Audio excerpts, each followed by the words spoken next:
மாங்காய் ஊறுகாய் அப்படிதாங்க இன்னைக்கு நான் பண்ணி காமிக்க போகிறேன். கல்யாணத்துல எல்லாம் உடனடியாக மாங்காய் ஊறுகாய் போடுவாங்க பார்த்தீங்களா, அது அந்த மாங்காய் ஊறுகாய் தான் இப்போ நான் உங்களுக்கு செஞ்சு காமிக்க போகிறேன்.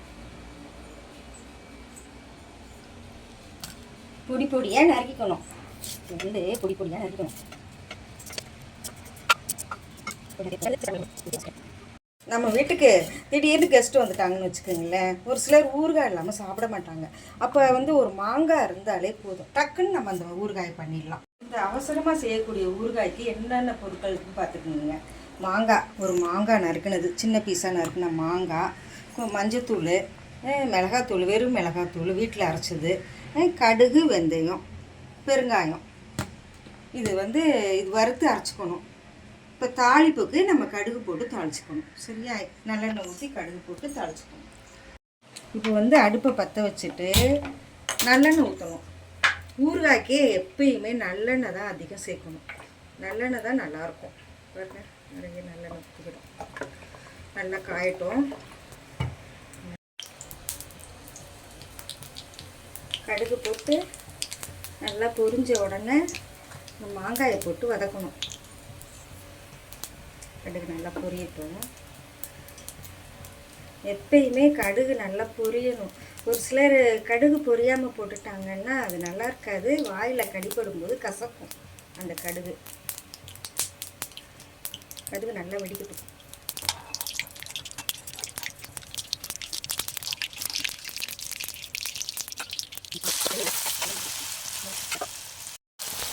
உப்பு தேவையான அளவு உப்பு எப்பயுமே ஊறுகாய்க்கு கொஞ்சம் கூடுதலாக தான் போடணும். உப்பு போட்டுக்கணும். உப்பை போட்டு நல்லா வதக்கணும். நல்லா வதக்கிட்டு மஞ்சத்தூள், வீட்டிலே அரைச்ச மஞ்சத்தூள் தான். அடுத்த வீடியோவில் மஞ்சத்தூள், மிளகாத்தூள்லாம் நான் எப்படி அரைக்கிறதுன்னு உங்களுக்கு வீடியோ போடுறேன். மிளகாத்தூள், வெறும் மிளகாத்தூள்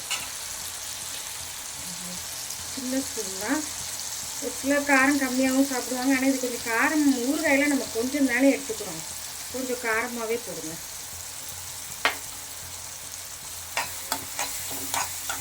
உப்பு, மிளகாத்தூள், மஞ்சத்தூள் போட்டு நல்லா வதக்கிடுங்க. வதக்கிட்டு பெருங்காயத்தூளையும் அதிலே போட்டணும். பெருங்காயத்தூள்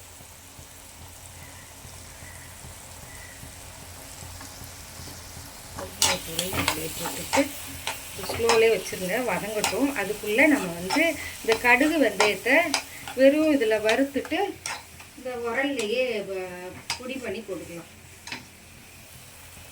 இது வதங்கட்டும்.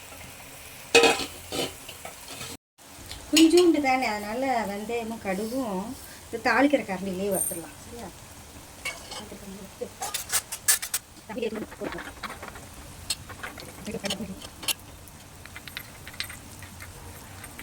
உரல்லையோ இல்லை மிக்சியில் போட்டு சின்ன ஜாரில் போட்டு தூள் பண்ணி அதில் போட்டுட்டு ஸ்லோவிலேயே ஒரு 2 நிமிஷம், ஒரு 5 நிமிஷம் இருந்தாலே போதும்.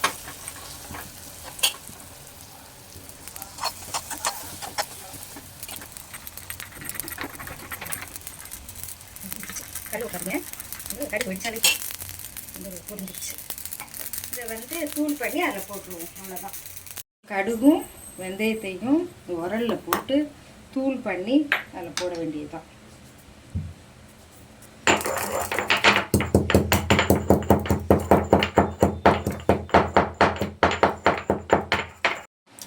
இங்கே பாருங்கள், வெந்தயமும் கடுகும் தூள் பண்ணியிருக்கோமா, அது அப்படியே இதில் போட்டுற வேண்டியது தான். இந்த உரல்லே தான் நான் தூள் பண்ணேன். அவ்வளோதான், ஊறுகாய் ரெடி. ஒரே ஒரு நிமிஷம் கிண்டிட்டு இறக்கிட வேண்டியதுதான். அவசர ஊறுகாய் ரெடி. இது ரொம்ப நல்லாயிருக்குங்க. நீங்களும் வீட்டில் செஞ்சு பார்த்துட்டு எப்படி இருந்துச்சுன்னு சொல்லுங்கள். என் சேனலுக்கு சப்போர்ட் பண்ணுங்கள், சப்ஸ்கிரைப் பண்ணுங்கள். அவ்வளோதான், ஆஃப் பண்ணிடலாம். இங்கே பாருங்கள், ரெடி ஆயிடுச்சு ஊறுகாய். இப்போ தட்டில் வச்சு டேஸ்ட் பண்ணி பார்க்கலாமா? சூப்பராக இருக்குங்க.